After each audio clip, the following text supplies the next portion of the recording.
gitulah, ada yang jelas beberapa tempat yang memang eh, memungkinkan banyak orang, department store, tempat hiburan dan segala macam itu udah Udah tutup mulai semua sih. tutup ya. Pokoknya Hmm, menghindari kerumunan warga aja. iya, dan biar orang juga di rumah juga. Kalau tempat hiburan nggak ada kan kita pergi juga Iya. ngapain, Mau nggak nggak mau ada apa-apa. harus di rumah gitu kan.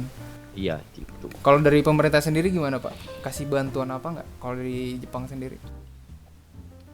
Kalau pemerintahnya ini bukan denger-denger sih, ini beneran sih. Beneran? Jadi eh, seluruh orang yang punya apa ya, seluruh penduduk Mhm. tinggal di, pokoknya dia punya kartu tinggal di Jepang itu Heeh. dapat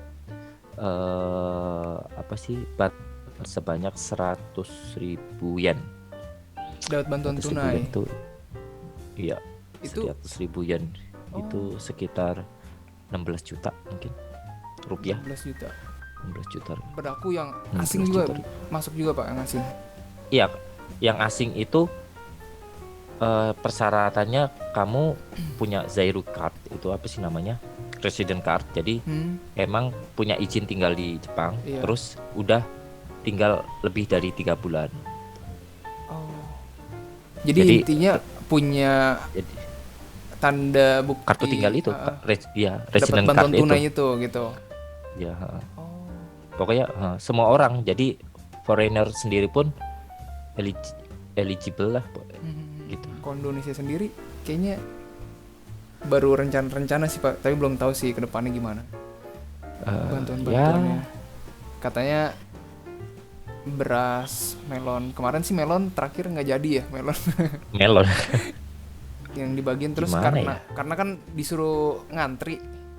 Terus Hmm, pada nggak malah ngantri, chaos ya. iya malah yang Iya, wah malah kerumunan chaos. udah akhirnya jadinya nggak jadi dibagiin akhirnya gitu. Ya, itulah rumit sih sebenarnya di Indonesia tuh rumit banget. Nggak pure gara-gara masyarakatnya, nggak pure gara-gara pemerintahnya. Ya semuanya nggak apa ya, semuanya nggak terkendali aja. Memang negaranya memang memang Indonesia kan negara yang nggak terkendali gitu loh. Iya.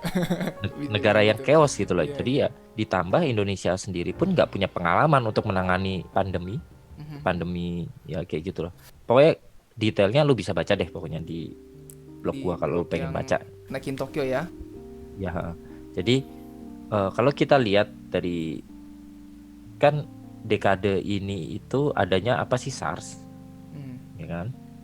Terus Terus MERS. abis SARS itu MERS yang dari Timur Tengah itu, terus Ebola, terus flu babi itu, semuanya Indonesia lewat kan? Iya, Semua baru ini Indonesia ya. lewat. Indonesia itu nggak punya pengalaman pertama untuk menangani hal itu. Kalau China yang kena ya dia udah tahu gitu loh, sistemnya apa, tindakan apa yang harus dilakukan dia udah tahu ya, langganannya gitu. Karena dia udah langganan kayak gitu. Ditambah negara-negara sekitar China kan udah terbiasa dengan hal itu gitu loh. Iya, Kayaknya iya. contohnya meskipun Korea Selatan ke apa sih nama, kecolongan juga kan, tapi ya tindak gitu dan efektif gitu loh. Karena ya kita nggak bisa bohong bahwa mereka cukup pengalaman untuk hal itu gitu loh. Menurut gue ya, itu opini gue. Ya Indonesia belum punya pengalaman. Gampangnya eh, kita pernah tahu lah apa sih, bukan wabah sih, kayak bencana alam yang paling paling fatal di Indonesia, yang tsunami itu kan, Iya. di Aceh. Aceh, yang hampir 300.000 lebih mungkin ya, 300.000 orang meninggal. eh, Meskipun ya Jepang yang di Fukushima itu, Fukushima ya, itulah pokoknya yang di Iya, bener barat Fukushima. barat Fukushima itu magnitudenya sama, kurang lebih sama, tsunami-nya juga kurang lebih sama itu. Tapi dia kayak gue lupa nominalnya berapa, pokoknya ada deh, pokoknya di blog kayak nggak nyampe 10.000 atau segala macam gitu. Pokoknya dia mampu Jauh lah pokoknya, meminimalisir lah ya korban ya dari. jauh lah, pokoknya jauh lah dibandingin yang Aceh itu. Kenapa? Karena ya Jepang emang langganan kayak gitu gitu. Iya. langganan gempa, langganan apa sih namanya, tsunami. Ini semua gedung di Jepang tuh ada pernya sebenarnya di bawah. Karena biar anti gempa gitu ya. Iya, emang semua itu emang udah regulasi bahwa gedung harus anti gempa gitu loh kalau di Jepang. Nah kayak gitu. Nah kalau kita berkaca dari musibah yang itu, ya kita tahu bahwa Indonesia tuh nggak siap dengan apa-apa gitu loh. Ditambah ya negara Indonesia tuh meskipun panasnya nggak panasnya minta ampun tropis gitu, tapi kita cukup bersyukur bahwa Indonesia itu adalah negara yang dimanja dengan alam gitu loh. Benar. Jarang ada bencana, jarang ada apa gitu. Terus lu nanam apa aja di Indonesia bisa tumbuh gitu loh. Maksudnya ya itulah ya kompleks gitu loh. Jadi kalau lu saling menyalahkan ini itu ya itulah itu cuma buzzer politik aja sih. Nggak bakal Menurut gue ya. habis ya. Iya, karena intinya di Indonesia itu belum siap. Udah gitu aja. Mulai dari pemerintahnya nggak siap, orang-orangnya emang siap. Iya. Enggak. Udah. Kalian bilang pemerintah ini, pemerintah itu, gubernur ini, presiden itu apa segala macam, bilang nggak becus apa-apa. Kalian sendiri juga nggak siap gitu loh. Semua orang di Indonesia nggak ada yang siap. Benar. Gitu. Ya gimana kalian aja mas, yang waktu awal-awal aja masih meremehkan kayak gitu, terus kalian udah begini ngomongin pemerintah. Gimana gitu. Jadi ya itu pelajaran lah buat kita bahwa kita sebenarnya nggak aman lah, nggak selamanya bisa aman. Meskipun kayak SARS, MERS itu kita nggak kena efeknya, tapi ya sekarang kita kena gitu. Dan setelah ini pun kita harus belajar bahwa nantinya ketika ada, kan ini pasti akan terulang lagi gitu loh. Entah siapa yang mulai nggak tahu gitu loh. Kita aja balik lagi dari Timur Tengah yang dari unta itu, ataupun balik lagi jangan-jangan dari China, yang nggak tahu gitu loh siapa lagi yang mulai. Yang jelas siapa tahu nanti di tahun mendatang ada virus apa lagi gitu kan, kita nggak tahu ya, Wei. Iya gitu loh. Pokoknya dari sini akan menjadi pelajaran yang besar deh buat orang Indonesia. Pemerintahnya lah, orang-orangnya lah gitu.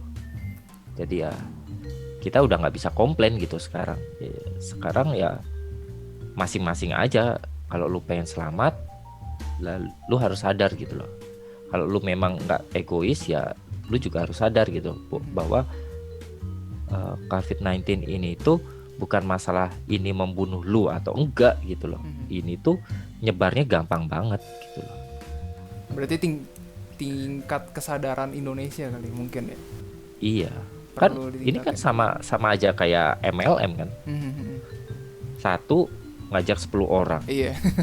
Dari 10 orang itu ngajak 10 orang lagi gitu loh. Oh gila. Ya jangan meremehkan.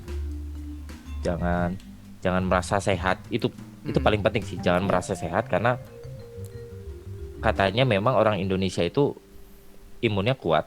Tapi ketika lu imunnya kuat, kan virus ada di dalam diri lu gitu. Apa ya? Jadi orang yang imunnya kuat itu katanya ya, kalau gue baca dari berita di Indonesia, orang yang imunnya kuat ketika kena COVID-19 itu gejalanya nggak keluar. Itu yang tiga orang pertama kan, si anak pertamanya gejalanya nggak keluar, tapi dia positif. Karena imunnya itu masih bisa ngebentengin ini ya. Iya, tapi kan bukan berarti di dalam dirinya dia nggak ada virus kan. Benar. Nah itu yang berbahaya gitu loh. Jadi ya perkara lu sakit atau enggak, ya pakai masker gitu loh. Itu bukan buat kepentingan apa ya, itu buat kepentingan bersama kan. Kita nggak tahu kita siapa yang sakit dan segala setidaknya kalau misalkan daya tahan tubuh kita kuat kan, seenggaknya kita nggak nularin orang walaupun kita bawa virus ya gitu itu kan. pentingnya gitu. Karena ya itu kayak MLM gitu, virusnya ini. Rekrut mulu.